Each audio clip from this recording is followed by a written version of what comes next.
कैसे एक बेबस लड़की से दरिंदगी की गई, इसे बेलिबास किया, इज्जत को पामाल किया। सब्सक्राइब करें और बेल दबाएं ताकि कोई खबर रह न जाए।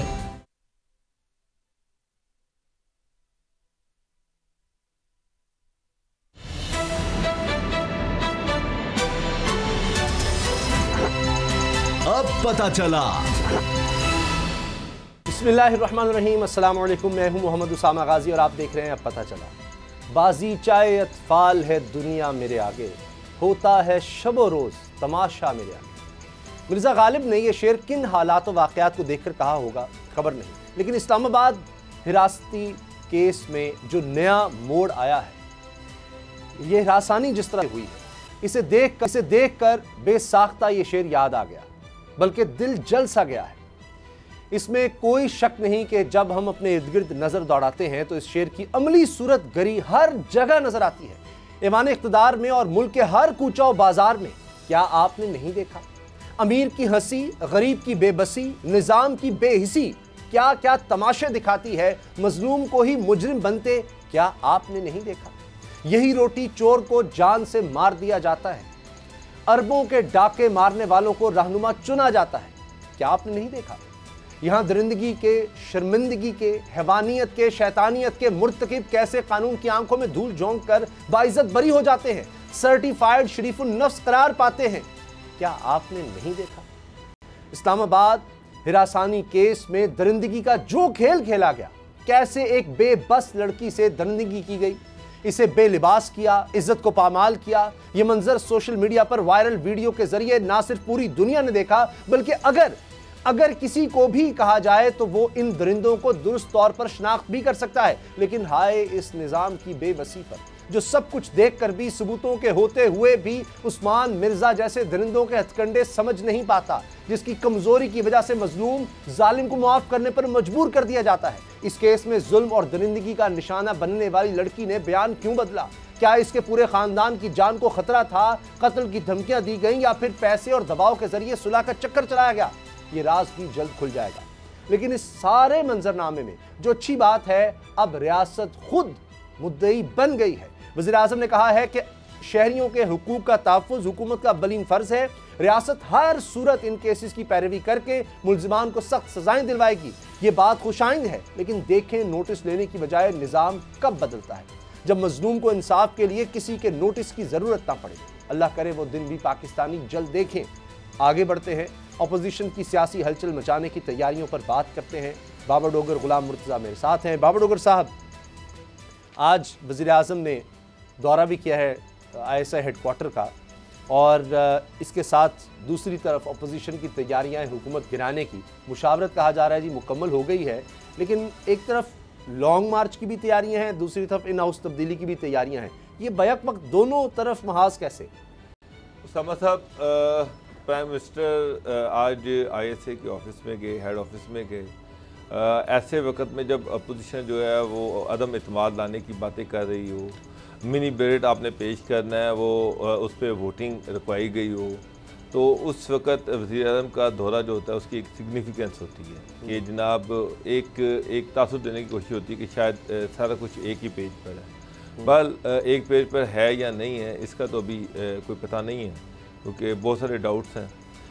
जहाँ तक बात है अपोजिशन की, उसामा साहब मुझे एक चीज़ समझ नहीं आ रही, महंगाई है, गवर्नमेंट ने मिनी बजट दिया हुआ है, तो मिनी बजट जो है उस पर वोटिंग जो है उस पर वो डिले कर रही है, इत्तेहादी तैयार नहीं है, तो अपोजिशन को तो चाहिए कि ऐसे वक्त में को एक्सप्लॉइट करे। 23 मार्च तो बड़ी दूर है, इनको चाहिए था कि ये इत्तेहादियों को एतमाद में लें और नो कॉन्फिडेंस की मूव लें, लेकिन मुझे लग नहीं रहा कि इत्तेहादी जो है वो फ़िलहाल गवर्नमेंट को छोड़ने के लिए तैयार है। मिनी बजट के हवाले से उनकी रिजर्वेशन ज़रूर हैं, वो हर बजट में होती हैं, हर अहम मौके पे होती हैं, और अल्टीमेटली कुछ दे दिला के उनको राज़ी कर लिया जाता है, और मुझे लग रहा है कि अल्टीमेटली इस दफ़ा भी गवर्नमेंट इनको राज़ी कर ले। अपोजिशन खुद, ये शहबाज शरीफ मौलाना फजलुर रहमान की मुलाकात, नवाज शरीफ ने गो अहेड दे दिया, पाकिस्तान पीपल्स पार्टी, ख्वाजा आसिफ का बयान कि इकट्ठे भी हो सकते हैं। सर ये सबका क्या होगा? सर मुझे एक बात बताएं, ये तो हर दफ़ा ही हो रहा है। ये अदम इत्तेमाद की जो तैयारियाँ हैं ये तो उस वक्त से हो रही हैं जब प्राइम मिनिस्टर ने ओथ लिया था, उस दिन से आज तक जो है अदम एतमाद की तैयारियां हो रही हैं। इत्तेहादी जो है वो हर मौके पे ऐसे लगता है कि आज इत्तेहादी टूट गए, कल इत्तेहादी टूट गए। इत्तेहादी जो है वो हर अहम मौके पे जब गवर्नमेंट को उनकी ज़रूरत होती है वो नखरे दिखाते हैं, वो जो है अपनी कीमत बढ़ाते हैं और उसके बाद जब मौका आता है तो वो गवर्नमेंट का साथ देते हैं। अभी तक 4 सालों में तो यही होता आ रहा है और आगे भी मुझे ये लग रहा है कि ऐसे ही होना है। अल्टीमेटली इत्तेहादियों ने इस मिनी बजट को पास करवाना है और पास करवाने के बाद मगर आज जो MKM ने अपनी जो भी तजावीज़ दी हैं वो प्रैक्टिकेबल नहीं है गवर्नमेंट के लिए, मुझे नहीं लगता। सर इस पर आगे हमने तफसील से बात करनी है। गुलाम मुर्तज़ा साहब, ISI हेडक्वार्टर का वज़ीर-ए-आज़म का दौरा और यहाँ पर शहबाज शरीफ और मौलाना फजलुर रहमान साहब के दौर चल रहे हैं मुलाकातों के, लॉन्ग मार्च को कामयाब बनाने की बात, -1 या इन हाउस तब्दीली की बात, क्या हो रहा है इस्लामाबाद में? इस्लामाबाद में मुलाकातें तो बिल्कुल हो रही हैं और आज की इन मुलाकातों को अगर आप ये देखते हैं तो जिसकी ज़रूरत है वो उससे मुलाकात कर रहा है। और मौलाना फजलुर रहमान साहब से ज़ाहिर है कि पॉलिटिकल मुलाकातें जो की जा रही हैं, एक तो मुबारकबाद का सिलसिला था KP के हवाले से, दूसरा उनको पक्का किया गया था कि वहाँ पे KP के दूसरे मरहले में किसी तौर पे भी आपने किसी लॉ इन्फोर्समेंट एजेंसी को वहाँ तैनात नहीं होने देना, क्योंकि ये कोशिश की जा रही थी कि दूसरे मरहले में अमन अमान का मसला बनाकर लॉ इन्फोर्समेंट एजेंसीज़ को वहाँ पे तैनात किया जाए KP में, जिसके लिए मौलाना ने सख्त उसकी मुखालफत की है। पॉसिबिलिटी यही है कि ये भी हो गया है कि डिसाइड कि वहाँ लेकिन दूसरा मरहला इलेक्शन कमीशन का मैंने पढ़ा था सर कि इलेक्शन कमीशन ने कहा है कि फौज को तैनात किया जाए क्योंकि इंतजामिया बुरी तरह नाकाम हो गई थी पहले मरहले में, बहुत ज़्यादा वाक़यात हुए थे हंगामा राई के। देखिए, हंगामा राई तो इलेक्शन का हुस्न होता है और अगर इस तरह की हंगामा रही हो कि सर इलेक्शन ही मुलतवी हो गए, रोक दिए गए, वोटिंग रुक गई, वो तो बड़ा मसला हुआ। ये लेकिन अगर इलेक्शन कमीशन कहेगा तो सबसे ज्यादा इलेक्शन कमीशन कहेगा सर तब भी एतराज होगा। नहीं, इलेक्शन कमीशन अगर को ज़रूरत महसूस करेगा तो वो किसी भी एक आध हल्के में कर सकते हैं, लेकिन ये अगर उसने पूरे सूबा KP में लगाना है तो फिर वो उसके लिए तो ज़ाहिर है सियासी जमातें भी साथ मौजूद होती हैं और मुशावरत करती हैं। तो दूसरी मुलाकात जो है उसमें वज़ीर-ए-आज़म साहब की आज मुलाकात बड़ी अहमियत की हामिल है इस तनाज़ुर में कि जो नेशनल सिक्योरिटी पॉलिसी है वो जुमे की सुबह तकरीबन 11 बजे लॉन्च की जा रही है और ये मीटिंग जो है इसी पर्पज़ के लिए की गई थी। ज़ाहिर है जब मुल्की सलामती, मुल्की दफ़ा और नज़रियाती सरहदों की बात होगी तो ISI हेडक्वार्टर का नाम आप जानते हैं दुनिया भर में सारे फहरिस्त लिया जाएगा, फ़ख्र से लिया जाता है। तो इस मामले पर ही बातचीत जो है वो शुरू हुई और बाकी चीज़ें भी अल्टीमेटली छोटी मोटी डिस्कस ज़रूर होती हैं, बात होती है, लेकिन ये जो बिल है जिसको मनी बिल कहा जा रहा है, बजट मनी बजट कहा जा रहा है, ये पेश करके हुकूमत अपने तौर पे बहुत ज़्यादा अपने आप को फंसी हुई महसूस कर रही है कि ये बात हमने कर भी ली है, लेकिन इतराज़ात भी ऐसे आ रहे हैं। सर इस पर हमने आगे बात करनी है, इस पर आगे बात हमने करनी है, लेकिन अभी ये जो कुछ हो रहा है अपोजिशन की तरफ से, बाबर डोगर साहब ये भी बात हो रही है कि अभी तक पीपल्स पार्टी और नून लीग के दरमियान जो दुनिया है वो पूरी तरह ख़त्म नहीं हुई, बदएतमादी अभी भी है कि पता नहीं किस वक्त कौन डील कर जाए। तो इस इत्तेहादियों वाली आपने बात की कि शायद वो ना माने, लेकिन इनकी आपस की जो एक बात है, मौलाना तो दोनों तरफ जाने को तैयार हो जाते हैं, आजकल ज़रा नून लीग के ज़्यादा करीब है, लेकिन आपको लगता है कि इनके दरमियान कम से कम बातचीत मुकम्मल हो गई है? वैसे तो शहबाज शरीफ की बिलावल भुट्टो जरदारी से मुलाकात हुई थी और हुकूमत के खिलाफ मिलकर जद्दोजहद करने का भी इन्होंने कहा था, लेकिन मिल गए हैं ये दोनों वाकई प्रैक्टिकल? उसामा साहब नवाज शरीफ जो है उन्होंने जरदारी साहब से बात की और जो खबरें आ रही थी वो ये थी कि जी इमरान खान के खिलाफ अदम एतमाद की तहरीक लाई जाएगी जी।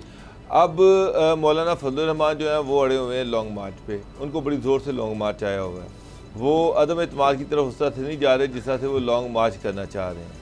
अब ये सारा अगर सिनेरियो में देखूं तो होना तो ये चाहिए था कि पार्टी में, मौलाना में और नून लीग में पहले तो एक कंसेंसस होना चाहिए था कि जनाब हमने अदम एतमाद की तहरीक लानी है और मिल के लानी है।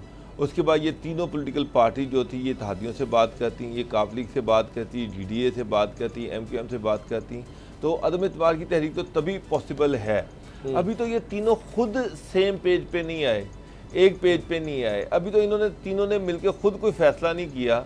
यहाँ तो होता है कि ये तीनों बिलावल भुट्टो, मौलाना फजल रहमान और शहबाज शरीफ बैठ के एक प्रेस कॉन्फ्रेंस करें और ऐलान करें कि ना हम अदम एतमाद की तहरीक लेके आएंगे, और उसके बाद वो इत्तेहादियों को एतमाद में लें। इत्तेहादियों को एतमाद में लेना दूर की बात है, फ़िलहाल तो इनको आपस में एक दूसरे पर ही ट्रस्ट नहीं है कि ये ना हो कि अदम एतमाद की बात हो और कोई दूसरा जो है वो भाग के गवर्नमेंट के साथ डील कर ले। मुझे नहीं लग रहा कि अदम एतमाद की तहरीक को इतनी जल्दी आने वाली है। सही। हाँ, 23 मार्च को जो लॉन्ग मार्च है उस पर मौलाना जो है वो उस पर बाजिद हैं, और लेकिन नून लीग के हवाले से जो लग रहा है कि मैं लाहौर में हूँ तो नून लीग की कोई ख़ास तैयारियाँ अभी तक तो मुझे कोई तैयारी नज़र नहीं आ रही कि लॉन्ग मार्च के लिए उन्होंने कोई मीटिंग की हो, कोई तैयारी की कॉल दी हो, कोई वर्कर्स को मोबिलाइज करने की कोशिश की हो। अभी 2 महीने पड़े हुए हैं, 2-2.25 महीने पड़े हुए हैं, लेकिन फ़िलहाल नून लीग के अंदर खामोशी है। अच्छा। मौलाना फजल रहमान वो अपने तौर पे उन्होंने ये इंडिकेटर दिया है कि उनके वर्कर चार्ज हैं, मोबिलाइज हैं और वो हर सूरत में लॉन्ग मार्च करेंगे, लेकिन नून लीग में फ़िलहाल ऐसी कोई चीज़ नज़र नहीं आ रही। गुलाम साहब, बिलावल भुट्टो जरदारी साहब पहले निकल रहे हैं 27 फरवरी को, उनकी तैयारी आपको कैसी लगती है और कोई इम्कान है ये सब इकट्ठे हो जाए?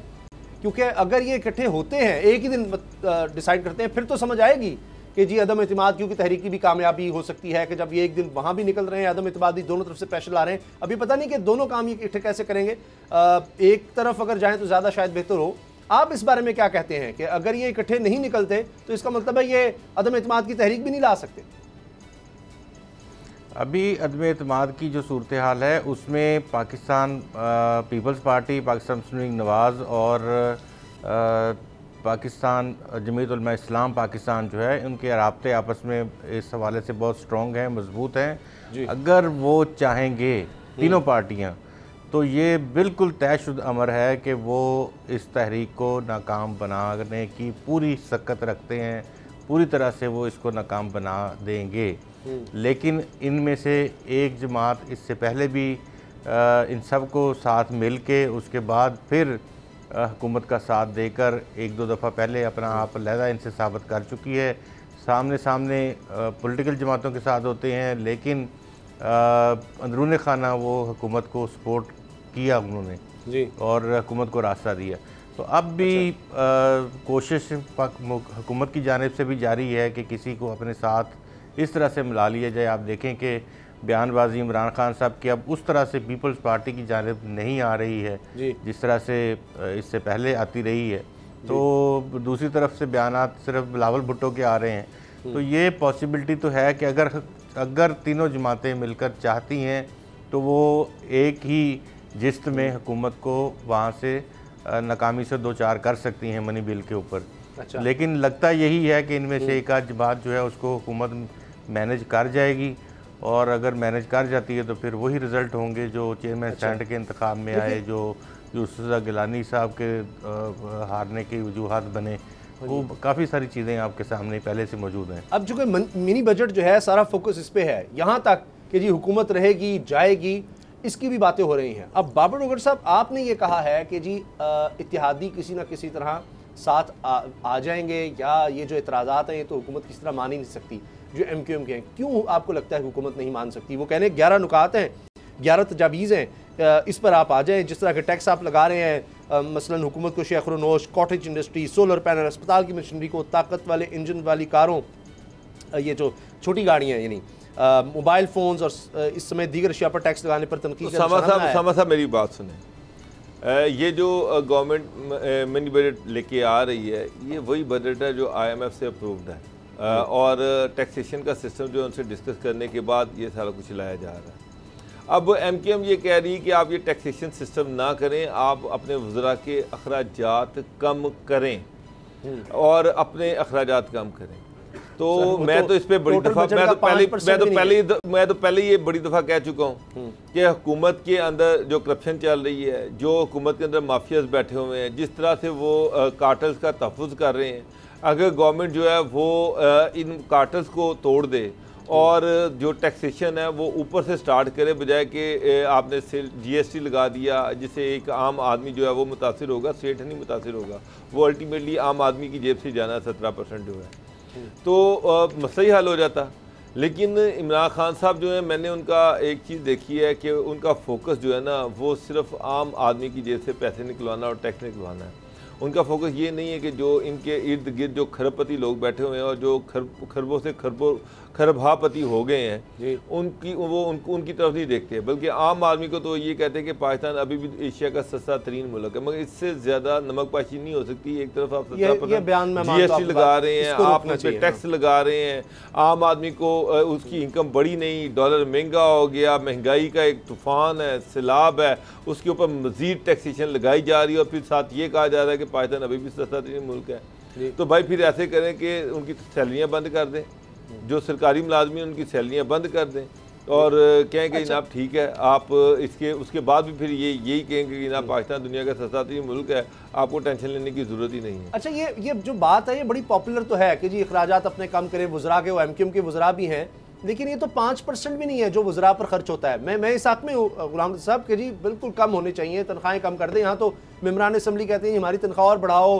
कम है, वज़रा को तो छोड़ें, हमारा TAD कार्टल्स पे लगाए ना, जो खरबपति लोग हैं उन पे लगाए ना टैक्स, उस पे तो टैक्स लगाते ही नहीं है, आप उसकी तरफ तो आते ही नहीं है। उनको आप सब्सिडी पे सब्सिडी दिए जा रहे हैं, उनको आप कैश दिए जा रहे हैं और एक आम आदमी जो है उसके ऊपर आप GST लगा रहे हैं। आपकी बात सही है, लेकिन क्या करें, एक्सपोर्ट अगर आपने बढ़ानी है तो उनको तो आपको देना पड़ेगा सब्सिडी। उनको गैस पर भी दे रहे हैं और ये भी कि जब एक्सपोर्ट करते हैं तो उस पर टैक्स में भी उनको छूट मिलती है, वैसे रिबेट भी मिलती है। गुलाम मुर्तज़ा साहब, आपको लगता है कि ये इत्तेहादी मना पाएंगे हुकूमत को या अलग हो जाएंगे मिनी बजट पे?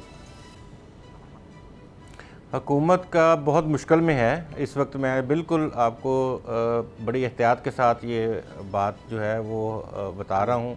हुकूमत शदीद मुश्किलात का शिकार है इस वक्त और दो जमातें MQM भी और काफ लीग भी बहुत ज़्यादा तहफ़्फ़ुज़ात में हैं।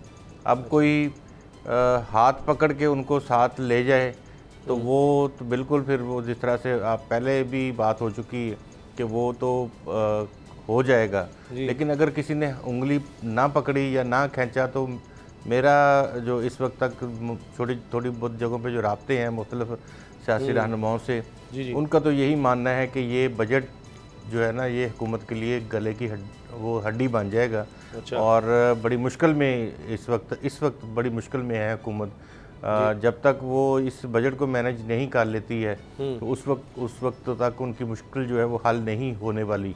आज जो अपोजिशन की मुलाकात हुई है उसमें भी जनवरी के लास्ट वीक में 20-22 या 25 तारीख तक कोई लाहामल थोड़ा चेंज करने की बात की गई है और पॉसिबिलिटी है कि हुकूमत के ख़िलाफ़ अगर कोई तहरीक है या जो स्ट्रेटजी है PDM की जमातों की, वो नेक्स्ट वीक 20-22 के करीब जो है वो उसमें भी तब्दीली आए और कुछ नई चीज़ें प्लान में शामिल की जाएं जो कि पहले से मार्च का या फरवरी का है, उससे पहले कुछ चीज़ें।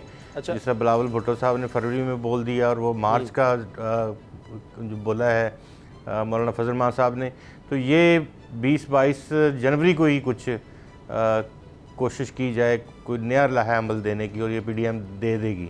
अच्छा, ये इतने दिन ही हैं। अब ये आखिरी हफ्ता मांगा गया है IMF से कि जी जो रिव्यू आपने करना है आखिरी हफ्ते तक ले जाएं जनवरी के, तो उससे आगे तो मामला जा नहीं सकता, तो लिहाजा अब तकरीबन 10 दिन है।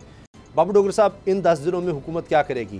क्योंकि IMF प्रोग्राम मजबूरी है हुकूमत की, पहली हुकूमतें भी गई थी, मुझे नहीं लगता कि IMF प्रोग्राम से निकलना इज़ एन ऑप्शन इस हुकूमत के लिए। ये कोई उसके पास ऑप्शन नहीं है, रास्ता है ही नहीं कि IMF प्रोग्राम से निकल आए। उसके बाद तो एक और ही सूरत हाल होगी, आपके ऊपर जो कर्ज़ हैं वो पता नहीं कई गुना हो जाएंगे, शराइत और ज़्यादा सख्त हो जाएंगी। IMF तो पहले कह रहा है हमसे निगोशिएट करो, दोबारा जो पहले प्रोग्राम लिया था अब उन शराइत पर नई शराइत पर होगा, तो वो एक तलवार अलग लटक रही है। हुकूमत बचाएगी, अब ये इमरान खान साहब की काबीना, इमरान खान साहब के एडवाइज़र हुकूमत बचाने की तरफ जाएंगे या मईशत बचाने की तरफ? उसामा साहब, अल्टीमेटली आप देखिएगा इत्तेहादी मान जाएंगे। अच्छा, इत्तेहादियों की ये हिस्ट्री रही है। पिछले 4 साल से जब भी कोई मौका आया है इत्तेहादियों ने इसी तरह से बिहेव किया है। सर इस दफा और GDA भी कह रही है, वो कह रही है हमसे मुशावरत नहीं की हर गई। दफा सर मुझे एक बात पहले तो कहा गया जी वजीर खजाना शौकत तरीन साहब अभी 2 महीने पीछे चले जाएं जब गवर्नमेंट ने जो नैब का बिल था और जो AVM का बिल था जब वो लाने की बात की तो इत्तेहादी यही बातें कर रहे थे कि हमारे साथ मुशावरत नहीं की गई, हमसे नहीं पूछा गया। MQM तो ये कह रही थी कि हम कभी भी AVM पे वोट नहीं डालेंगे, फिर वोट डाले उन्होंने। काफ लीग ने भी डाले। काफ लीग का क्या है, चार ट्रांसफर पोस्टिंग उनकी मर्जी की हो जाएंगी तो वो वोट डालने आ जाएंगे और अवाम को जाकर कह देंगे जी हुकूमत हमारी नहीं सुनती, हम इत्तेहादी वो बिल्कुल आप देख लें कि ट्वीट वो कुछ करते हैं, अंदर से हर मौके पे हर जगह पे वो हुकूमत को सपोर्ट करते हैं। उन्होंने नैब के इशू पे भी बात की, उन्होंने जब बजट आ रहा था उस वक्त भी शोर मचा रहे थे। सानिया मरी पर मोहम्मद सिलाही साहब ने बड़ा सख्त ट्वीट किया था। सर हर मौके पे करते हैं लेकिन हर मौके पे गवर्नमेंट को रेस्क्यू करते हैं। ये बाहर ट्वीट कुछ और होते हैं, अंदर पार्लियामेंट के अंदर ये कुछ और होते हैं। ये ट्रांसफर ट्वीट ऐसे शो किया जाता है जैसे गवर्नमेंट ने पता नहीं क्या कितना जुल्म कर रही है। और जब बात आती है वोट डालने की, इन्होंने हर अहम मौके पे गवर्नमेंट को वोट डाला है और रेस्क्यू करवाया। किसी की और कॉल आप आने पर अब भी यही होगा। किसी की कॉल आने पर करेंगे या ट्रांसफर पोस्टिंग पर ही मामला हल हो जाएगा? सर दोनों इश्यूज ही हो जाएंगी, कॉल भी आ जाएगी और ट्रांसफर पोस्टिंग भी करवा। अच्छा ये बताएं गुलाम रज़ा साहब, ब्रेक में तकरीबन 1 मिनट रह गया है कि ये हुकूमत की कितनी बड़ी मिसमैनेजमेंट है। पॉलिटिकली मैं बात कर रहा हूँ, पॉलिटिकली कि इतना तो फोर्स ही किया जा सकता है कि जी हमें इस तरह की सूरत हाल का सामना होगा। तो पिछला बजट इसी तरह मिन्नत समाजत की थी, जिस तरह भी इत्तेहादियों को मनाया था, तो वो बजट इसीलिए रखा जाता है कि 1 साल के लिए आप अपना एक तय करते हैं कि यहाँ से हमारी आमदन होगी, ये हमारे खर्चे हैं, तो हमने अब इस तरह से टैक्स इकट्ठा करना है, जो भी आपने करना था। तो ये 2-3 महीने गुजरे नहीं तो फिर मिनी बजट की बात हमने सुन ली थी, उसके बाद ही जुलाई के बाद। तो ये क्यों नहीं उस वक्त कर सके? कि उसी वक्त इनके लिए बड़ा आसान था, सारे इत्तेहादियों को एक दफ़ा जो मनाना था, गिव एंड टेक जो होना था उस वक्त कर लिया, बजट पास करवा लिया। ये चीज़ें उसमें होती तो आज ये दिन ना देखने पड़ते।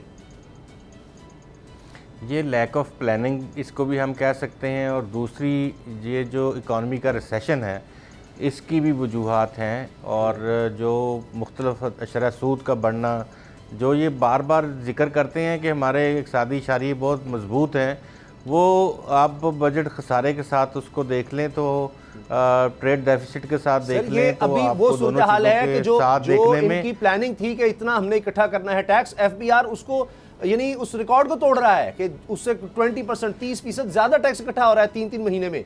फिर ये सूरत हाल है कि आपको मजीद टैक्स लेकिन वो करने की जरूरत है। मेरे ख्याल में कोई ऐसी छलनी ज़रूर है जिसमें से जो है ना तमाम चीज़ें रिस रही हैं, और जो खाना है ना वो खाली का खाली है, तिजोरी खाली की खाली है, कुछ छल नहीं है वहाँ पे। वो आप ट्रेड गैप को देख लें, ट्रेड डेफिसिट जिसको कहते हैं, और बजट खसारे को देख लें, तो उसमें आप जैसे मर्जी फिगर आप दिखा दें, उसके साथ इम्बैलेंसेस जो है वो देखेंगे तो साफ पता चलता है कि इकॉनमी की हालत वो नहीं है जो पोर्ट्रे की जा रही है।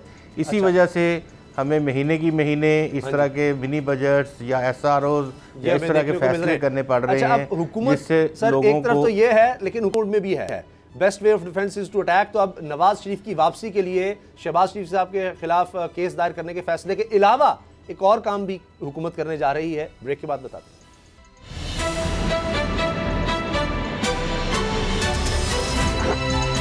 अब पता चला। इमरान खान साहब अब अपनी हालिया तकरीर में कह चुके हैं कि माफिया हैं, कानून की हुक्मरानी की जंग है, ये कोई आसान नहीं है। उन्होंने अदलिया से भी इसमें मदद मांग ली है। समिट हो रहा था लेकिन और उसमें उन्होंने तकरीर की मंगल के रोज़, उसमें ये सब बातें उन्होंने कही हैं। अब वो अवाम से भी मदद की अपील कर रहे हैं कि ये एक तवील जंग है। अब इसमें बाबर डोगर साहब इस तवील जंग में उनकी काबीना ने, उनकी हुकूमत ने एक और कदम उठाया है और माहिराना राय तलब की गई है और बाकायदा ख़त लिखा गया है पंजाब हुकूमत को, बुज़दार सरकार को। अटॉर्नी जनरल ने ख़त लिखा है कि माहिरीन की राय लें। जो रिपोर्ट्स लाहौर हाई कोर्ट में मियाँ नवाज शरीफ साहब के वकला जमा करवा चुके हैं, उन रिपोर्ट्स की रोशनी में आप माहिरीन से राय लें कि ये ठीक हैं, सही हैं। अगर इनकी सेहत कुछ बेहतर नज़र आ रही है इन रिपोर्ट्स की रोशनी में, पिछली रिपोर्ट्स से ज़ाहिर मवाजना किया जाएगा, जो भी बताएंगे, तो फिर मियाँ नवाज शरीफ के मुआलिज से रब्ता किया जाएगा, फिर वो आगे मामला चलाया जाएगा। ये उससे अलग के वो शहबाज शरीफ साहब के ख़िलाफ़ भी जाना है। तो हुकूमत की कोशिश पूरी है कि किसी तरह से कोई सिरा हाथ लगे कि किसी तरह से तो वापसी हो सके। लगता है कि बरतानिया से भी कोई ज़्यादा उम्मीद नहीं है अब। उसामा साहब, बरतानिया से बिल्कुल ही उम्मीद नहीं है। एक चीज़ तो बड़ी क्लियर है कि बरतानिया में ख़ुद ये मान चुके हैं कि बड़ा लेंथी और लंबा प्रोसीजर है और इस लंबे प्रोसीजर में 3-4 साल भी गुजर सकते हैं, बड़े आराम से वो गुजार सकते हैं नवाज शरीफ। तो गवर्नमेंट को अब ये उम्मीद तो नहीं है कि वो उस तरीके से वापस आएंगे।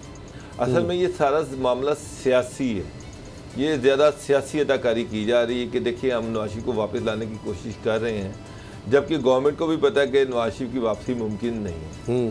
पहली बात यह है कि शहबाज शरीफ वाला केस जो है वो मैं पहले ही आपको कह चुका हूँ कि वो शहबाज शरीफ के खिलाफ अगर केस बनता है कि जनाब शहबाज शरीफ गारंटर थे, तो वो सारे डॉक्टर्स और वो सारे ऑफिसर्स और वो सारी ब्यूरोक्रेसी और वो सारे पॉलिटिकल फिगर जिसमें उस्मान अब्दुल्ला साहब भी शामिल हैं, जिन्होंने ये कहा था कि जनाब अगर इनको यहाँ से बाहर ना भेजा गया तो इनकी जान को ख़तरा हो सकता है, वो भी फिर इक्वली रिस्पॉन्सिबल है। अगर नवाज शरीफ को कोई बीमारी नहीं है, जी। अगर आज कोई बीमारी नहीं है और वो इलाज के लिए धोखे से गए थे, तो इस धोखे में वो मेडिकल रिपोर्ट जो थी जो सर्विसेज हॉस्पिटल में बनाई गई वो सारी फ्रॉड है। अगर अब जो रिपोर्ट्स वहां से आ रही हैं उनमें हालत पहले से बेहतर है कि ये हमारे माहिरीन कहते हैं कि ये शख्स ट्रैवल कर सकता है। अब ये रिपोर्ट्स ऐसी हैं कि ये शख्स जहाज में सफर कर सकता है इन रिपोर्ट्स के मुताबिक, तो फिर तो एक हालत बदल जाएगी ना। चाहे उस वक्त हालत खराब थी, अब जो रिपोर्ट्स आई हैं उनमें बेहतर है। जहाज में सफर करना नहीं है मसला, ये नहीं है कि नवाज शरीफ साहब लंदन से जहाज में सफर करके पाकिस्तान आ जाएंगे जी। इशू ये है कि वो जिस चीज़ का इलाज करवाने गए थे, क्या वो इलाज मुकम्मल हो गया? सर वो शुरू हुआ, मुकम्मल नहीं हुआ, तो वो तो साफ कहेंगे कि जनाब उनके डॉक्टर लिख के दे देंगे कि जनाब इनका इलाज बाकी और हमने करना है, और 2 साल हो गए बीमारियां हैं और इसका इलाज जो है वो हमने करना है। तो वो वही मेडिकल रिपोर्ट जो है वो यहाँ भिजवाई जा रही हैं। वो नवाज शरीफ बेवकूफ़ तो नहीं है कि वो ऐसी रिपोर्ट भिजवाएंगे जिसमें वो लिखेंगे डॉक्टर के जी बिल्कुल अट्टे कट्टे तंदुरुस्त हैं, इनको कुछ नहीं है, और यहाँ पे बस अपनी मर्जी से बैठे हुए हैं। अल्टीमेटली मेडिकल रिपोर्ट जो है वो उसमें कुछ ना कुछ कोई ना कोई कोशिश लिखी होंगी, कोई ना कोई मेडिकल रीज़न लिखी होंगी जिसकी वजह से वो लंदन में है और जिसका इलाज होना बाकी है। अब ये जो डॉक्टर्स का पैनल बैठेगा ये क्या करेगा? ये उन मेडिकल रिपोर्ट्स की जो रोशनी में जो भी फैसला करेगा उसमें कोई डॉक्टर ये नहीं लिखेगा। वो डॉक्टर जो लाहौर हाई कोर्ट के सामने ये कह के आए थे कि जनाब अगर इनको बाहर ना भेजा गया तो इनकी जान को खतरा है, क्योंकि पाकिस्तान में इनका इलाज पॉसिबल नहीं है। जी। अगर वो अब जो मेडिकल रिपोर्ट्स आएंगे उस पर किस तरह से लिख के दे देंगे कि ना इनको ये अच्छे खासे हट्टे कटे हैं, इनको पाकिस्तान वापस बुलाए थे। तो मुझे तो ये कोई चीज़ नहीं लग रही, ये बस एक गवर्नमेंट एक पॉलिटिकल स्टंट है, इसके अलावा अच्छा मुझे ना एक वकील साहब याद आ रहे हैं, अब दुनिया में नहीं है, अल्लाह ताला उनकी मक़फ़िरत फरमाए, बहुत बड़े वकील थे पाकिस्तान के मशहूर तरीन वकला में से। तो वो खुद ही आइन में ऐसी शेख या कानून जो बनवाते थे उसमें ऐसी कोई चीज़ रखते थे कि उसके बाद खुद ही दरखास्तें भी दे रहे होते थे किसी और के नाम से, और उसको डिफेंड करने के लिए जो उस वक्त गवर्नमेंट होती थी वो पैसे इनको दे रही होती थी कि ओहो ये कोई दरखास्त आ गई अब क्या होगा। वो कहते थे मसला ही कोई नहीं, तो वो खुद ही उधर से दिलवा रहे होते थे, इधर से पैसे कमा रहे होते थे। तो मुझे लगता है कि अब मियां नवाज शरीफ साहब के कैंप से हुकूमत को राब्ता करना चाहिए कि जिस तरह से उनको बाहर लेकर गए हैं कोई वही उनको कोई ऐसी चीज़ बता सकते हैं कि उनकी वापसी के लिए कुछ किया जाए। गुलाम मिर्जा साहब ये अब क्या किया जाए? ये जो मेडिकल रिपोर्ट्स हैं बड़ा अच्छा जी बड़ा अच्छा मशवरा आपने दिया है कि हुकूमत की राब्ता करे। आप ये देखें कि जिस वक्त ये काम चल रहा था मियां नवाज शरीफ साहब को बाहर भेजने के हवाले से काबीना में भी डिस्कशंस होती रही हैं, काबीना भी फैसले करती रही है उनका ECL से बाहर निकालने के लिए कमेटी में भिजवाना, काबीना ने ये मंजूरी दे दी। उस वक्त की चीज़ें आप देखें तो क्या पूरी काबीना जो है वो धोखा खा गई है, प्राइम मिनिस्टर भी धोखा खा गए हैं और पूरा सिस्टम ही धोखा। वो तो कह चुके हैं, श्री मजारी साहब रोने लग गई, तो इमरान खान साहब कहते हैं कि ये आसान नहीं है कि श्री मजारी जो है वो इतना रो रही थी, इतनी परेशान थी। एक मिनट मैं आपको एक खान साहब ने दी है ना, मेरी एक बात मैं आपको एक बात बताता हूँ सर, उनके साथ धोखा हो गया ना इमरान गुलाम मिर्जा साहब जब नवाज शरीफ को सर्विसेज हॉस्पिटल में लेके आया गया, प्रिम्स में लेके आया गया, जब उनके प्लेटलेट्स गिर रहे थे उस वक़्त CM ने एक मीटिंग की डॉक्टर्स के साथ। उन डॉक्टर ने CM पंजाब को बताया कि अगर इनके प्लेटलेट्स जेन्युइनली गिर रहे हैं और अगर इनको कंट्रोल ना किया गया तो कुछ भी हो सकता है। और उसके बाद पंजाब की कैबिनेट के कुछ अहम मिनिस्टर ने मुलाकात की, उसमें उन्होंने CM से ये कहा कि जनाब अगर इसको कुछ हो गया तो ये आपके गले में पड़ जाएगा, इमरान खान साहब से आप ख़ुद बात करें। उसके बाद कुछ फेडरल मिनिस्टर जो थे वो बीच में आए, उनसे बात की गई। अल्टीमेटली इमरान खान साहब तक ये बात पहुंची कि अगर कुछ होता है मियाँ साहब को तो फिर ये गवर्नमेंट जो है ना ये नहीं चल पाएगी और बहुत बड़ा मसला हो जाएगा, लिहाजा इनको फौरी तौर पर बाहर भेजा जाए। ठीक। अब इसमें उनके ब्यूरोक्रेट भी शामिल थे, इसमें उनके अपने मिनिस्टर भी शामिल थे, सीएम पंजाब भी शामिल थे, डॉक्टर्स भी शामिल थे, जिन्होंने ये सारी मेडिकल रिपोर्ट्स पे कंसल्टेशन की। मुझे खुद पता है कि सीएम को जब मेडिकल रिपोर्ट दी गई तो वो परेशान हो गए, और ये मेडिकल रिपोर्ट नवाज शरीफ के डॉक्टरों ने तो नहीं दी थी, ये ब्रीफिंग जो दी थी ये हुकूमती डॉक्टरों ने ब्रीफिंग दी सारी। उसके बाद इमरान खान साहब को ब्रीफिंग दी गई, यही डॉक्टर जो थे इस्लामाबाद गए, इन्होंने कैबिनेट को ब्रीफिंग दी, कैबिनेट की एक जैली कमेटी बनी, उसको ब्रीफ किया गया। तो इसमें कई जगह पे आप देखें फिल्टर आते हैं। सही बात पहले है। पंजाब की कैबिनेट, पंजाब के सीएम, फेडरल कैबिनेट, फिर दिल्ली कमेटी, फिर उसकी अप्रूवल, उसके बाद ईसीएल से नाम हटवाया गया, कोर्ट में जाके स्टेटमेंट्स दी गई।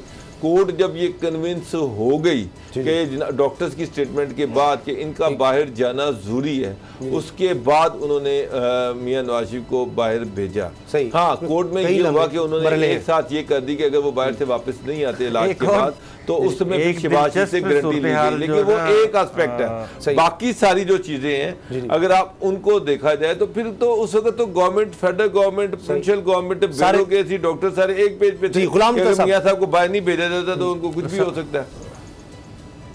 उसामा गाजी साहब, जिस तरह की पॉलिटिक्स इस वक्त चल रही है कि जरदारी साहब अपना हिस्सा मांग रहे हैं, मौलाना फजल रहमान साहब अपना हिस्सा मांग रहे हैं, और नून लीग जो है वो रजामंदी का इजहार भी कर रही है। किसी को चेयरमैन सेनेट अपना बनवाना है, तीनों जमातों में से एक को, और एक को चेयरमैन सेनेट बनवाना है किसी की जमात को, तो किसी को स्पीकर अपना चाहिए है। तो और नून लीग को चाहिए आप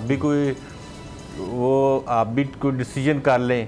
तो ये 3-4 बड़ी चीज़ें जो है पाकिस्तान पीपल्स पार्टी, पाकिस्तान मुस्लिम लीग नवाज़ और इसके साथ क्यू लीग, ये जमातें आप ऐसा ना हो कहीं सूरत हाल उस तरफ भी जा सकती है। अच्छा। कि ये ख़ादशात तो तहरीक इंसाफ लिख रही है, तो जो उस वक्त जब वहाँ पे पहुँचे या उन्हें कहा जाए कि आप वापस आएँ तो इस्तकबाल उस वक्त की हुकूमत के तमाम उज़रा कर रहे होंगे तो ये एक और ही कहानी है सर। ये पाकिस्तान में कुछ भी हो सकता है, क्योंकि ये डेवलपमेंट्स जो है ना ये इस वक्त जारी हैं, ये इस वक्त की डेवलपमेंट्स हैं, ये कोई ख्वाबों की बातें नहीं हैं, ये डेवलपमेंट्स हैं जो किसी वक्त भी अमली जो पॉलिटिक्स है उसका रूप धार सकती हैं।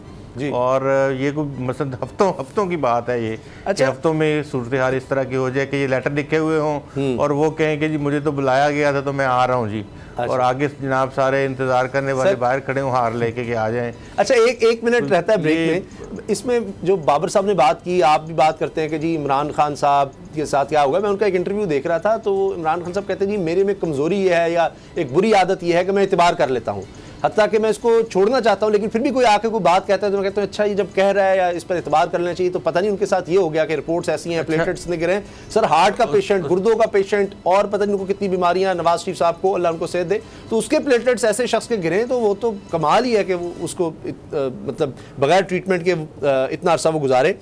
लेकिन मुझे याद आ रहा है मैं उस दिन जी गुलाम साहब, उसामा गाजी साहब, जिस तरह आपने कहा ना कि आपने किसी इंटरव्यू में इनकी ये बात सुनी कि मेरी कमज़ोरी है, ये एक इंटरव्यू में मैंने भी सुना, इन्होंने कहा मेरी कमज़ोरी है। इमरान खान साहब किसी अल जज़ीरा के सहाफ़ी को दे रहे थे इंटरव्यू, उसमें एक जुमला कहा, उन्होंने कहा मुझे जेल से बहुत डर लगता है, मैं हवालात और जेल से मेरी जान जाती, सबसे ज़्यादा मुझे डर इससे लगता है। तो कमज़ोरियाँ एक एक करके पता नहीं कितनी कमज़ोरियाँ और बाहर आएंगी। तो वैसे हुकूमत तो कमज़ोरियों का मजमूआ ही बन चुकी है सिवाय मर्दाना कमज़ोरी की। नहीं, लेकिन ये मुझे बताएं कि मैं उस दिन कोर्ट में था जब ये सारा मामला हुआ, तो बार बार यानी वक्फा लिया जाता था कि अच्छा हम कंसल्ट कर लें, तो उसमें बाकायदा उनके वकला ज़ाहिर बड़े वकील थे, उन्होंने लिखवाया था कि जी शहबाज शरीफ साहब ज़मानत दे रहे हैं, शख्सी ज़मानत थी कि एक तो डॉक्टर्स की इजाज़त और दूसरा ट्रीटमेंट मुकम्मल होने के बाद, इलाज के बाद और डॉक्टर्स की इजाज़त से मैं जिम्मा लेता हूँ शहबाज शरीफ के जी वापस लेकर आऊँगा। तो ये तो मुझे लगता है खुद ही सारा क्लियर कर दिया कि डॉक्टर की इजाज़त के बाद जब उनका इलाज हो जाएगा, ना इलाज हुआ ना डॉक्टर इजाज़त दे रहे हैं, बस अल्लाह अल्लाह खैर करे। लेकिन आपसे मैं इजाज़त दे रहा हूँ ब्रेक लेने की, और ब्रेक के बाद हम बात करेंगे कि शहबाज शरीफ साहब के खिलाफ मनी लॉन्ड्रिंग केस में क्या हो रहा है, उस पर उनके एतराज़ात क्या हैं। ब्रेक के बाद बताते हैं।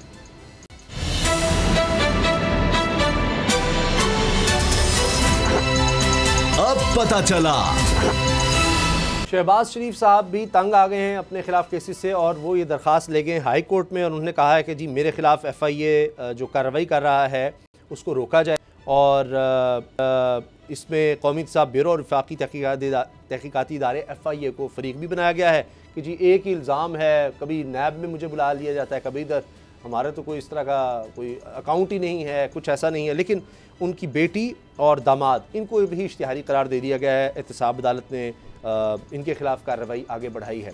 अब गुलाम मुर्तज़ा साहब, ये तो बाकी कुछ लिहाज से बात सही लिखती है कि एक तरफ नैब ने इसी से मिलते जुलते मुकदमात थे, दूसरी तरफ FIA कर रहा है। लगता है इमरान खान सब तंग आ चुके हैं कि ये जो नैब है ये उस तरह से काम नहीं कर रहा, तो अपने अंडर जो इदारा है उसी को हम एक्टिव करें, FIA तो कुछ करे। आप शहजाद अकबर साहब हैं, वो बैठे हुए हैं, तो ये कुछ कर पाएंगे इस सारे केस में, ये मनी लॉन्ड्रिंग केस में FIA कुछ कर सके? क्योंकि शहबाज शरीफ साहब काफ़ी अरसे से सोच विचार के बाद ये सारा कुछ लेकर गए अब कोर्ट में।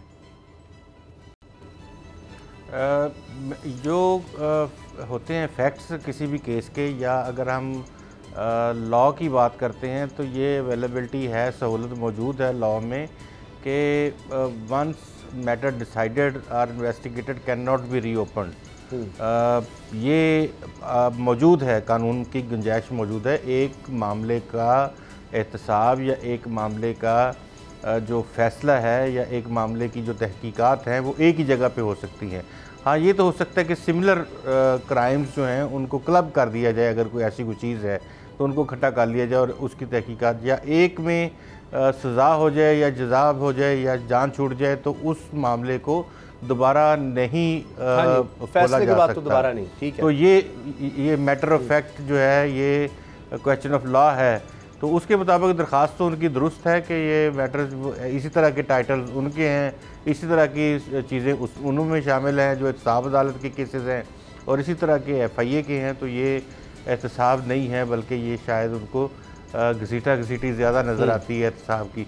अब FIA के जवाब के ऊपर मुनसर है कि वो बताएं उनसे कि उनका केस उससे कितना डिफरेंट है, और उसमें जो मनी लॉन्ड्रिंग है कोई और है, और यहाँ पे जो अकाउंट्स बताए गए थे मुख्तलफ और उनको ऑपरेट करने वाले लोग जो हैं वो अलहदा हैं।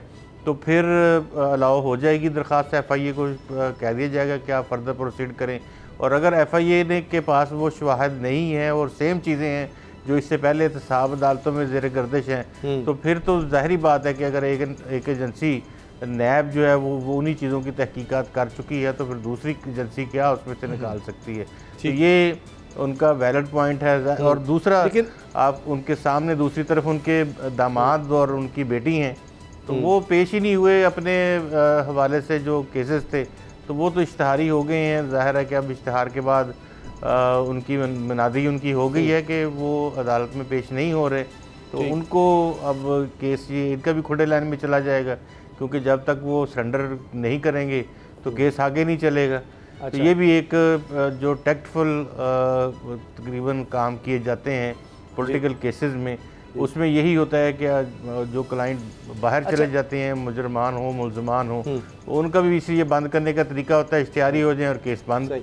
अच्छा, अब जब तक वो सरेंडर नहीं करेंगे कोर्ट में, तस्वीर ज़रा बड़ी कर देखें, जरा जूम होता है ना, जूम इन करते हैं, आजकल कैमरे की दुनिया है, मोबाइल में हर कैमरे, तो जूम आउट भी किया जाता है। अगर इसको ज़रा दूर ले जाकर देखा जाए, पीछे हम विजन देखें, इमरान खान साहब ने जो अपनी अभी हालिया जो उन्होंने खिताब किया उसमें कहा कि जी मैं करप्शन के ख़िलाफ़ जंग को जहाद समझता हूँ और रोज़ सुबह मैं जहाद के लिए निकलता हूँ।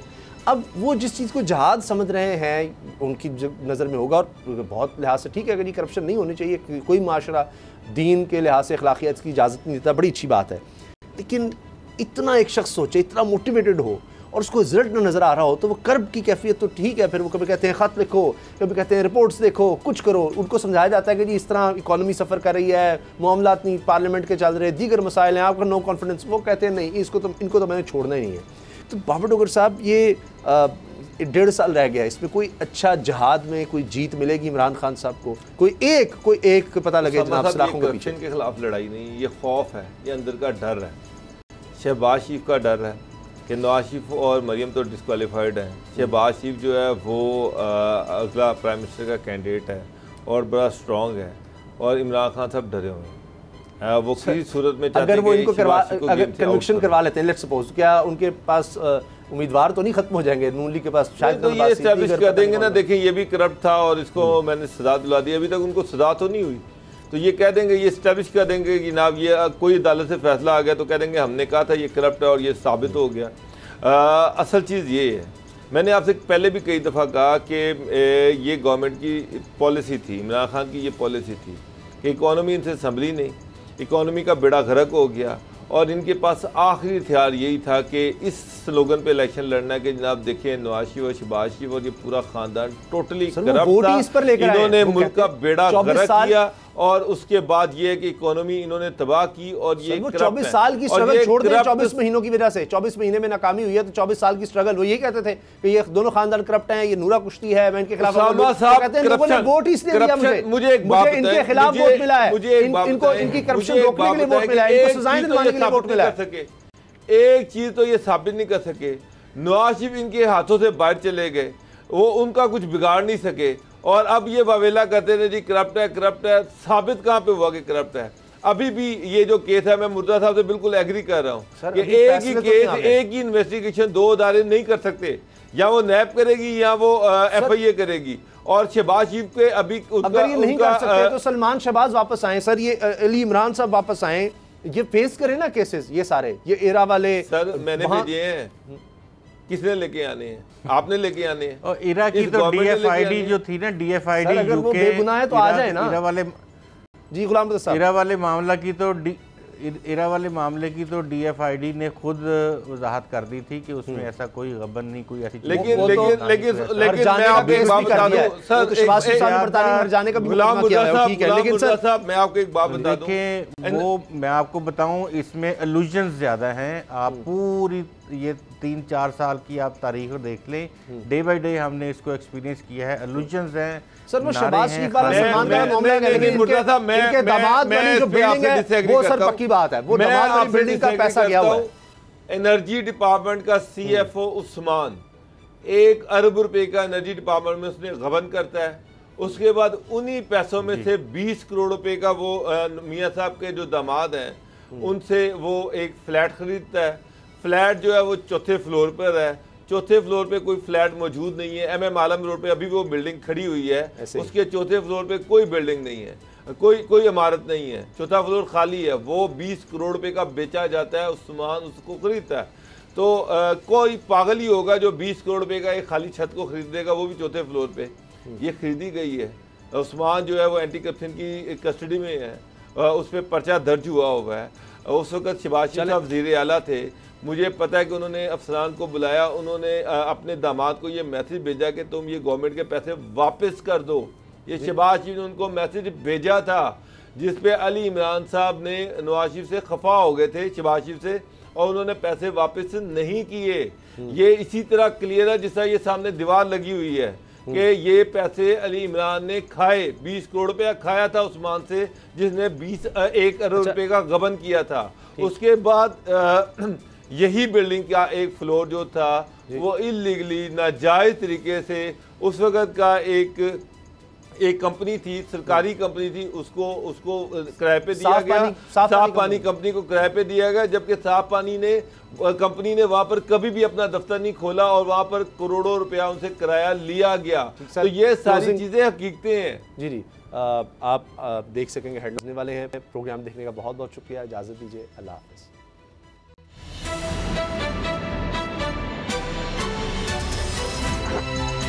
अब पता चला। सब्सक्राइब करें और बेल दबाएं ताकि कोई खबर रह न जाए।